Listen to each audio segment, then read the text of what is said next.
Salut à toi et bienvenue dans cette vidéo. Je vais te donner les 3 erreurs à ne surtout pas faire quand on lave son vélo.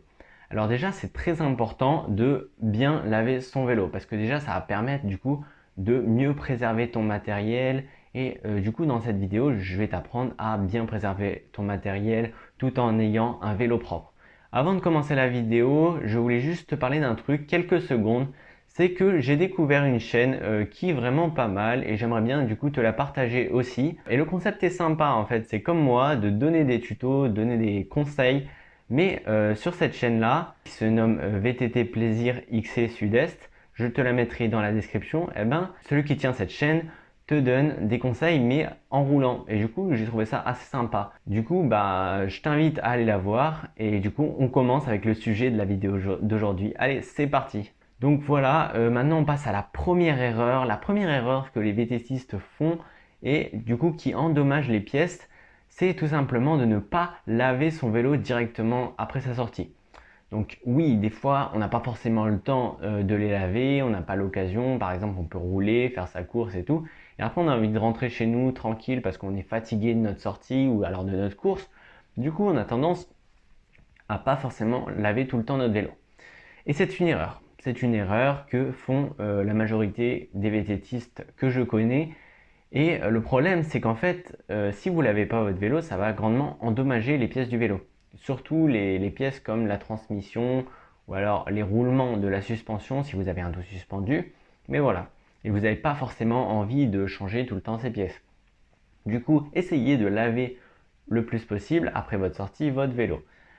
Surtout si vous avez fait une sortie boueuse. Alors là, c'est vraiment le pire parce qu'en fait, la boue, elle va venir dans les petites parties, genre de la transmission, etc. Ou alors dans les roulements de la suspension. Elle va sécher, ou alors même si elle est sur le cadre, elle va sécher. Et quand vous laverez le vélo plus tard, parce qu'un jour vous allez le laver quand même, eh ben, ça va être galère à enlever. Que si la boue, elle est encore fraîche, eh ben, il n'y a pas de problème pour l'enlever. C'est beaucoup plus facile. Donc, si vous avez attendu et tout, genre la boue elle est sèche et là c'est la galère de l'enlever. Du coup, eh ben, vraiment essayez de laver rapidement, ça sera du coup des efforts en moins. Même si c'est un peu chiant après votre balade, voilà, d'aller laver son vélo. On n'a pas forcément envie. Mais au final, vous devrez un jour laver votre vélo, donc pourquoi pas le faire juste après votre balade, vu que vous allez du coup avoir moins d'efforts pour le laver. Ça va être beaucoup plus facile et vous allez passer beaucoup moins de temps. Donc pour moi, c'est beaucoup plus intelligent en gros, si je puis dire, de laver son vélo directement après sa sortie VTT.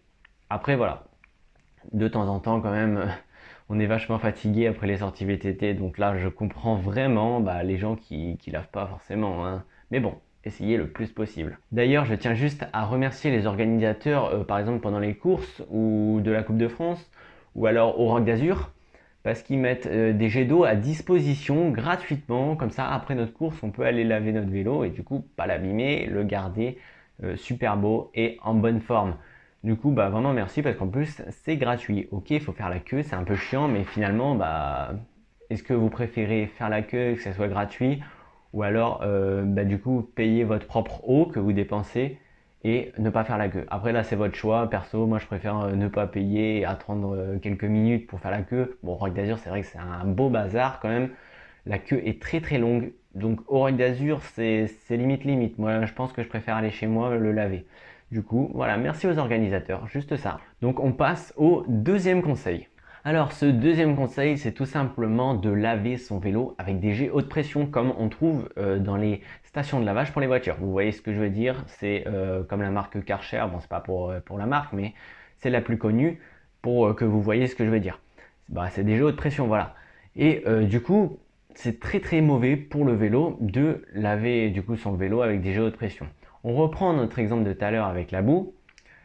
Imaginez, vous l'avez toujours pas lavé après votre sortie et que après vous le lavez au jet à haute pression. Alors là, c'est vraiment le pire. Boue plus jet haute pression, c'est vraiment le pire. Parce que ce qui va se passer, c'est qu'une fois que la boue elle a séché, ou même si elle n'a pas séché en fait, dans la boue, des fois il y a des petits cailloux. Vous voyez ce que je veux dire. Et du coup, ce qui se passe, c'est que quand elle sèche, elle est sur le cadre et que vous balancez vraiment avec le jet à haute pression de l'eau très très puissant sur le cadre, ça va faire des micro-rayures. Les cailloux vont venir rayer le cadre avec la pression de l'eau. Donc c'est pour ça déjà que le jet haute pression n'est pas bon. Mais il n'est pas aussi, il est pas bon déjà au niveau esthétique parce qu'il va faire des rayures sur votre cadre, bon des micro-rayures mais quand même. Mais il est surtout aussi pas bon pour les pièces. Il est pas bon pour l'usure générale de vos pièces. Si vous pulvérisez le jet à haute pression sur des pièces toutes petites comme le dérailleur, c'est des pièces fragiles, vous voyez, qui nécessitent souvent des réglages comme le dérailleur, voilà. Et bien si vous balancez de l'eau trop fort dessus, ce qui va se passer, c'est que ça peut dérégler le dérailleur et ça va aussi les abîmer, toujours. Ça, avec la boucle à sécher, etc., ça va les abîmer. C'est pour ça le jet haute pression, je le recommande vraiment pas. Parce que voilà, il va à la fois abîmer esthétiquement votre vélo et à la fois il va l'abîmer au niveau du fonctionnement du vélo. Donc vous allez dire, du coup on lave avec quoi? Ce que je fais personnellement, certains vont dire non mais c'est chiant, c'est pas possible, tu le fais pas à chaque fois. Eh ben c'est de prendre l'éponge avec le seau et d'aller frotter son cadre, enfin son vélo en général. Vous prenez un seau d'eau, vous prenez une éponge et vous frottez et vous frottez. Et vraiment, c'est le plus efficace. À chaque fois, je vois le résultat. Parce que des fois, moi, je le lave avec le jet d'eau normal, voilà. Et du coup, je vois que ça nettoie beaucoup moins bien que l'éponge avec l'eau. Vraiment, l'éponge avec l'eau, si vous voulez un vélo vraiment parfait au niveau esthétiquement et au niveau du fonctionnement, lavez-le avec l'éponge et du coup avec un seau d'eau.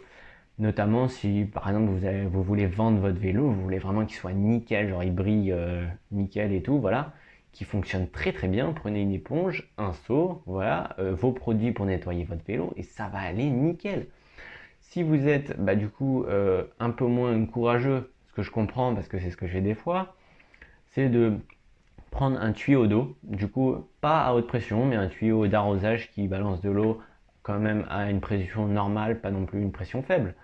Mais du coup, vous arrosez votre vélo, hop, vous mettez vos produits pour nettoyer votre vélo. Donc il y a plein de produits, j'en parlerai après dans la vidéo. Mais utilisez vos produits et ça fait aussi le job. Pas autant que l'éponge et le seau. Là, je le revendique pas mal, mais c'est vrai. Vraiment, si vous avez l'occasion, essayez parce que c'est pas mal. Donc maintenant, ce qu'on va faire, c'est qu'on va passer au troisième conseil. Donc je sais que vous l'attendez. Qu'est-ce que c'est ce troisième conseil? C'est les gens qui utilisent des produits qui ne sont pas adaptés pour le vélo. Il faut savoir que les produits pour nettoyer vos vélos, que vous pouvez trouver au magasin d'à côté de chez vous, sont étudiés au niveau de la composition chimique pour ne pas abîmer le vélo. Ils sont dosés vraiment du coup à un dosage précis avec du coup des produits qui sont faits pour le vélo. Du coup vraiment c'est important, c'est vraiment très important d'utiliser des produits faits pour le vélo. Certains ils se diront oui j'utilise les produits de la cuisine pour nettoyer mon vélo. Non non, grosse erreur, ne faites jamais ça, vraiment c'est pas bon pour le vélo, vous allez plus l'abîmer qu'autre chose. Donc achetez des produits pour le vélo, même si vous allez dépenser quelques euros, mais vous verrez que vous ne le regretterez pas parce que au final votre vélo va être en meilleure santé et ça c'est ce que vous souhaitez pour faire des bonnes performances en course et pour rouler tranquillement sans avoir de problèmes mécaniques. Parce que si vous utilisez des produits qui ne sont pas faits pour le vélo, le dosage il n'est pas fait pour le vélo. Lui aussi le dosage de la composition chimique du produit n'est pas fait pour le vélo. Et les produits peuvent être trop agressifs et du coup abîmer votre vélo. Donc là je parle de produits pour vélo. Une exception à la règle, c'est le WD-40 pour tout ce qui est dégraissage, etc. Vraiment très efficace, même si c'est pas un produit fait pour le vélo. C'est un produit fait un peu pour tout. Mais il est vraiment très efficace. D'ailleurs, si vous ne l'avez pas encore dans votre garage, je vous conseille de l'acheter parce que c'est très pratique, ça sert à tout, c'est pas très cher et voilà. Donc si vous êtes un peu perdu et que vous ne savez pas vraiment quel produit acheter, quel est le meilleur produit à acheter pour votre vélo, pour le nettoyer, je vais vous faire un petit retour d'expérience par rapport à la marque Monkey Sauce, qui est une marque qui produit du tubeless, des produits pour nettoyer son vélo, etc. Si vous voulez aller voir sur leur site, je le mets dans la description aussi, comme la chaîne VTT Plaisir X et Sud-Est.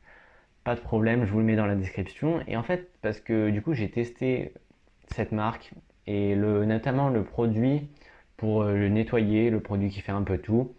D'ailleurs, je vous mettrai aussi le lien de ce produit exact du coup dans la description. Mais ce produit, je voulais vous le conseiller tout simplement parce qu'il est très très très efficace.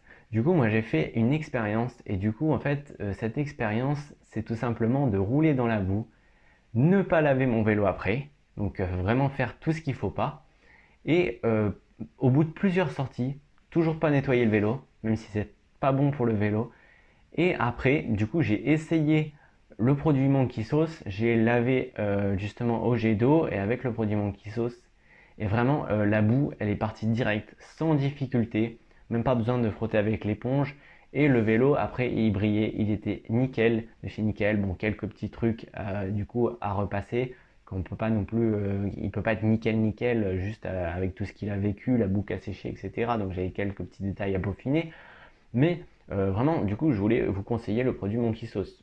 Il n'y a pas du tout de partenariat avec Monkey Sauce. Je voulais juste vous le conseiller parce qu'il est bon. Et si vous ne savez pas quel produit choisir pour nettoyer votre vélo, n'hésitez pas, c'est l'occasion. Je suis là pour vous conseiller de toute façon. Donc si tu es encore là, c'est que tu es un VTTiste passionné et que vraiment tu veux continuer à progresser dans la pratique du VTT. Donc ce que je t'invite à faire, c'est à t'abonner sur ma chaîne YouTube et à liker la vidéo si ça t'a plu, la partager à tes copains. Si eux aussi, ils ont ces problèmes-là. Ou alors tu peux leur expliquer en direct, live, tout ce que tu as appris sur cette vidéo. Et du coup, je te dis à plus dans une prochaine vidéo. Allez, ciao!